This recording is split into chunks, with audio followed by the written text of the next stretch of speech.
Desde que eu me entendo por gente, eu falo que eu quero ser uma mulher independente.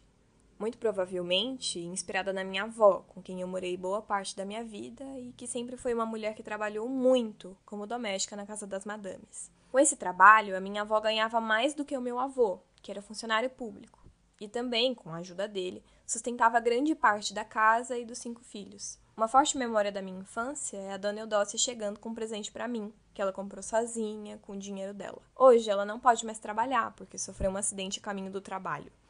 Mas ela continua reforçando para mim todas as vezes que eu a vejo, que eu preciso estudar, que eu preciso trabalhar e que nada na minha vida vai ser tão bom quanto eu ser uma mulher independente. Ela, que nasceu no interior do Ceará, se casou com meu avô antes mesmo de ter a primeira menstruação e perdeu um filho para a falta de acesso à saúde básica, é uma mulher que pode dizer muito sobre a independência, tripla jornada, sobrecarga e sobre lutar contra um sistema que te oprime.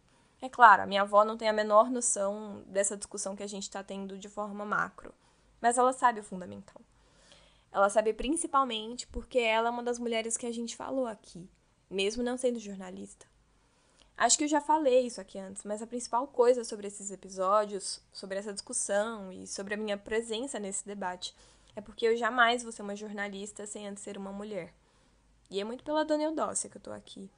Ela é a mulher mais forte que eu conheci. Obrigada, avó. Eu sou Larissa Feitosa e esse é o Mulher Jornalista.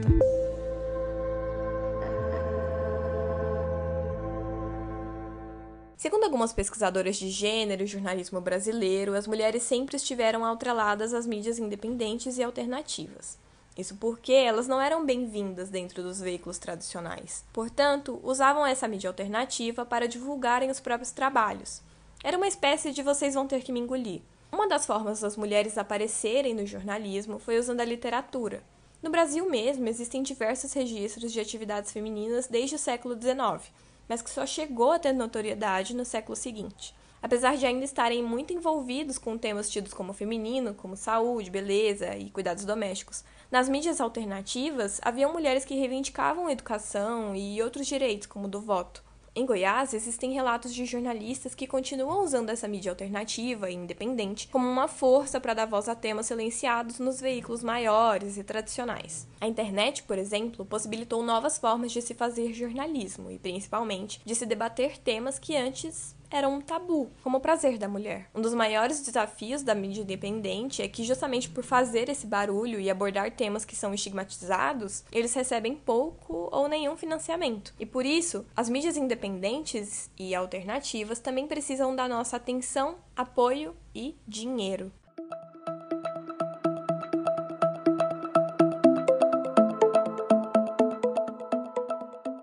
Para falar sobre negritude, sobre jornalistas, mídias alternativas e principalmente sobre independência, eu convidei a Fernanda Moraes. A Fernanda é uma mulher preta, jornalista que também trabalha na área de mídia e performance em marketing. Além de tudo isso, a Fernanda também apresenta um podcast incrível com outras 2 mulheres negras que se chama Pretas, Pobres e Soberbas e falam do jeitinho goiano sobre os problemas do dia a dia.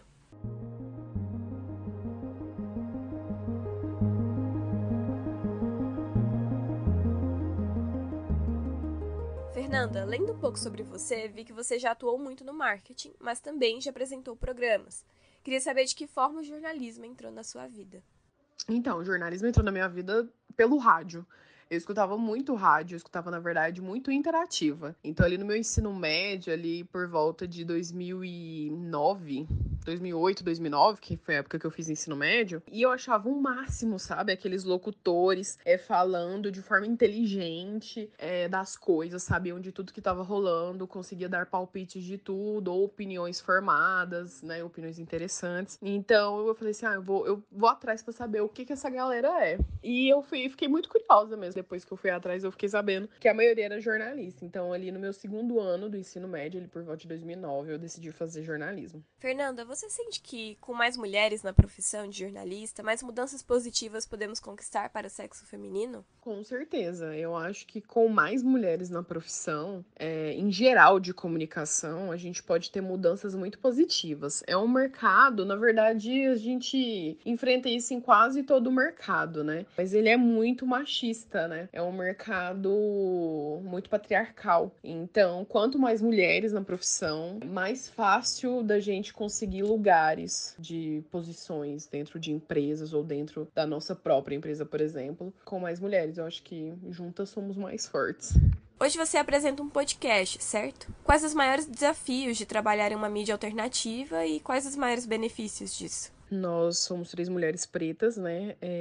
Eu sou da área da comunicação, a Paula é da área do audiovisual, teatro, a Michelle é advogada. Então, nós éramos 3 mulheres pretas que a gente queria falar das nossas vivências. Falava muito sobre isso, em roda mesmo, assim, de conversa. Todas as vezes que a gente se encontrava, a gente conversava muito sobre as nossas vivências. E eu tive a ideia da gente fazer isso, porque, como eu falei, eu sempre fui apaixonada muito por rádio. Então, eu sempre quis fazer alguma coisa em relação à rádio, nunca consegui entrar. Então, eu decidi que a gente poderia subir um podcast. Quando eu vi que no Spotify era tranquilo, subir, dava pra subir de graça e tal, tudo certo. Então, o maior desafio disso é porque a gente consegue fazer isso, consegue fazer uma edição legal, falar sobre assuntos que as pessoas queiram escutar, só que não rende, né? Não tem um valor por trás disso pra você ter isso como uma renda ou como um trabalho mesmo.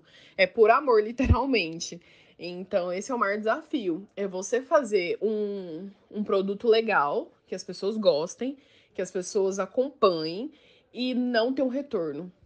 Os benefícios são as experiências, né? São as pessoas virem falar, nossa, gostei, era isso que eu também pensava, ai, me identifiquei muito com vocês. A gente recebeu muitas mensagens de pessoas que a gente nunca ouviu falar, pessoas que nem eram de dentro de Goiânia, né? Dentro de Goiás, eram pessoas de outros lugares do Brasil e que por um acaso acharam o nosso podcast. Então, mesmo com essa dificuldade, depois que você passa por esse processo, você entrega um produto legal e que outras pessoas que nem te conhecem, que você nem divulgou pra elas, chegam em você e falam, olha, gostei muito, me identifiquei, isso traz um quentinho, né, pro coração. Então, os benefícios são esses, as pessoas identificaram com o seu trabalho. Então, os benefícios são esses, as pessoas se identificarem e gostarem do que você tá entregando. Hoje, dizer que a comunicação independente está atrelada ao online é errado, na sua opinião? E ainda, aqui em Goiás, o cenário independente ainda sofre com algumas limitações, de financiamento principalmente. Você acha que a internet contribuiu para afastar esses obstáculos? O jornalismo, ele está atrelado, e principalmente o independente, ele precisa estar atrelado online para as pessoas reconhecerem essa pessoa. Então não tem como você ser um jornalista, principalmente independente, que precisa que as pessoas te veem para você poder fazer um produto legal e até conseguir parcerias boas para aquele produto que você está desenvolvendo, sem estar online, porque as pessoas hoje primeiro te vê no online para depois querer saber quem é você. Eu acho que não só o jornalismo, eu acho que qualquer área, né, principalmente ali o audiovisual também, que tá muito atrás, que é muito independente e sempre tá atrás de financiamento, de parcerias, né, sofre com isso porque não é todo mundo que está interessado em entender qual que é o seu produto e qual é o seu projeto. Só não sofre mais porque existem leis, né? Leis estaduais, leis municipais que ajudam o trabalho independente. Segundo a última pesquisa da Federação Nacional dos Jornalistas, do ano de 2012, as mulheres representam 64% do mercado jornalístico do Brasil, contra 36% dos homens. Ainda segundo o órgão, desse total de homens e mulheres jornalistas, somente 5% eram negros e 18% pardos. Além disso, nessa pesquisa não existe nenhum recorte de gênero que conseguisse mensurar quantos dos pretos e pardos eram mulheres. Ainda segundo a pesquisa, no que diz respeito aos jornalistas que atuam fora da mídia, a maioria eram mulheres, mas nessa categoria em particular, haviam mais negros que nos demais segmentos. Ou seja, os negros atuam mais como freelancers, prestadores de serviço e outros tipos de trabalho que não nas mídias de jornalismo tradicional. Fernanda, eu percebo uma ligação forte sua com contar histórias. Como você acredita que isso ajuda a dar voz às mulheres? E principalmente, por que dar voz é tão importante? As pessoas são muito carentes, as pessoas são frágeis. Então, às vezes, as pessoas só estão precisando de alguém para ouvir. Então, eu acho que esse fato da gente entender que as pessoas, elas precisam falar, a gente precisa dar voz a elas, principalmente para escutar os problemas delas e tentar resolver o que a gente conseguir, Eu acho que isso faz muita diferença. Quando eu fui pro jornalismo, isso ficou muito mais forte, porque dar voz é muito importante. Às vezes a pessoa só precisa que você escute, não precisa ser um dar voz para ela conseguir chegar em algum lugar ou conseguir alguma coisa. Não, às vezes só de você sentar, escutar ou tentar resolver aquele problema naquele momento já faz diferença na vida dela. Assim como em diversas outras áreas, as mulheres negras continuam sendo minoria no jornalismo. Você acredita que o independente ajuda a dar voz a mulheres negras também? Na sua opinião, qual a importância de mulheres como vocês falarem? Infelizmente, nós realmente somos minorias, não, tanto no jornalismo quanto em outras áreas. Eu acredito que essas mídias independentes, elas dão mais vozes às mulheres. As mulheres negras também, mas eu acho que a mulher em geral. Porque tem muita mulher boa no mercado. Quando a gente foi fazer o podcast, a gente foi fazer uma seleção. A gente queria muito só mulheres, né, pretas no nosso podcast. Mas depois a gente viu que a gente precisava dar voz a mulheres em geral. Mas realmente a gente precisava dar uma atenção, sim, a mulheres como nós, pretas, e que fazem parte tanto da nossa vida quanto dos temas que a gente queria abordar. Então eu acredito sim que mídias independentes dão voz às mulheres negras e às mulheres em geral. Esse movimento de uma sobe e dá a mão para outra é muito importante. Então eu enxergo que se a gente combinar, sabe, assim, de que isso vai acontecer não só com mulheres pretas, jornalistas pretas, mas mulheres em geral, mesmo que seja uma mulher branca, dá a mão pra preta, sabe? Vamos todo mundo se ajudar, vamos todo mundo dar a oportunidade. Eu acho que isso é muito essencial, muito importante. Fernanda, a base desse meu trabalho acontece a partir da reflexão de que, apesar de sermos jornalistas, ainda somos mulheres, e que essas duas coisas não se separam. Se você pudesse definir, acha que transformou mais o mundo ao seu redor ou foi mais transformada pelas mulheres que conheceu pelo seu trabalho? Com certeza, eu fui mais transformada pelas mulheres que eu conheci no decorrer da vida, porque quando a gente entra no mercado, a gente já se depara com poucas mulheres, né, na comunicação. Poucas mulheres que conseguem terminar a faculdade e entrar na área mesmo, de fato. Eu fui muito transformada com as mulheres que me apareceram. E não foram mulheres, às vezes, ali só chefes, né? Foram colegas de trabalho, principalmente.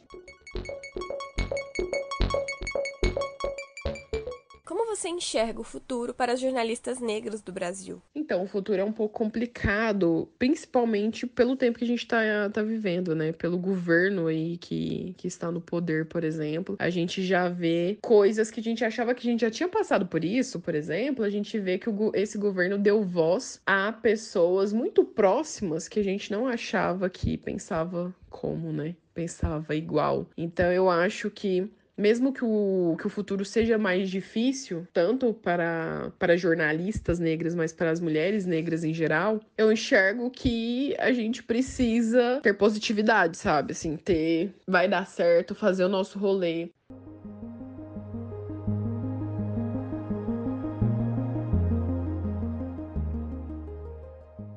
Quando eu pensei nesse episódio, eu fiquei com muito medo de ter que falar sobre mulheres negras. Será? Mas eu sou branca, e se eu errar? Como eu posso falar de algo que eu não sei? Mas foi outra mulher, jornalista e negra, que me disse: você não precisa falar, você só precisa deixar que elas falem. E foi aí que a minha ficha caiu mais uma vez. Esse papel, ele é meu, seu, nosso. A gente precisa deixar elas falarem. Precisamos falar. E precisamos que nos deixem falar. Enquanto jornalistas, precisamos também nos educar, precisamos buscar a essência da profissão, aquele questionamento e os porquês, mas sem nos esquecermos que todos temos bagagens, sem nos esquecermos das histórias. O jornalismo é contar histórias, é transformar histórias, mas é também se permitir ser transformado por essas outras pessoas. Afinal, somos um ciclo. Um jornalismo que não se esquece de suas origens acaba sendo um jornalismo que respeita mais as futuras gerações e, principalmente, se preocupa em como vai impactá-las. Em novembro do ano passado, a Universa, uma editoria da UOL voltada para as tais pautas do mundo feminino, criou uma cartilha de como a imprensa pode ajudar no combate das desigualdades e violência de gênero. São feitas orientações de como podemos escolher uma pauta, de como falar com as vítimas de violência e de como não culpar ainda mais essas mulheres. E, principalmente, de termos a sensibilidade e respeito a essas histórias. É uma espécie de educação a nós jornalistas, para não cairmos na mecanização dos processos e de como não podemos contribuir para a manutenção das mais variadas formas de violência contra a mulher. Se você tem essa preocupação e quer fazer parte de um grupo de profissionais capazes de um trabalho que promove a igualdade, as jornalistas da Universa prepararam as 5 regras de ouro para um bom trabalho. A primeira dessas regras é estar bem informado. Segundo a cartilha, o desconhecimento da legislação afeta na apuração jornalística e, consequentemente, também afeta na qualidade da informação. A segunda regra de ouro é nunca culpar a mulher. Isso porque a culpa nunca é da vítima. Segundo as mulheres jornalistas da Universa, esse é o erro mais comum na cobertura de gênero e um dos que mais atrapalha na emancipação das mulheres. Em terceiro lugar, não justifique um agressor. Ciúme, cabeça quente, paixão, nada disso é motivo que justifique espancamentos e assassinatos. E a quarta regra pede para que a gente evite esse sensacionalismo nas fotos, manchetes e na condução da matéria. Mais do que audiência, a gente está procurando justiça para essas mulheres. Por último, mas não menos importante, a quinta regra de ouro é se amparar legalmente. É guardar as entrevistas e documentos e, em caso de dúvida, contar com alguém que a gente confie para ler a matéria de forma prévia. É que, segundo o Anuário Brasileiro de Segurança Pública do ano passado, a cada 2 minutos uma mulher foi vítima de violência física no Brasil. Entre as vítimas de feminicídio, ou seja, aquelas que morreram apenas por serem mulheres, mais de 60% eram negras. Não é coincidência, é assassinato. E existe por um motivo. Pode acontecer com qualquer uma de nós. Inclusive nós, mulheres que também somos jornalistas. Porque é isso. Toda mulher que morreu por ser mulher também era outra coisa. É por isso que esse trabalho bate na tecla de que não existe imparcialidade em ser jornalista. Existe conduta de respeito. Nós nunca vamos deixar de ser mulheres. Eu nunca vou deixar. E se a gente nunca deixa de ser a gente, que sejamos pelo menos o melhor de nós. Todas as pesquisas que embasaram esse episódio e os meios de contato conosco e com a Fernanda estarão disponíveis na descrição. Acompanhe também a gente pelo Instagram, @mulherjornalista, e até uma próxima temporada.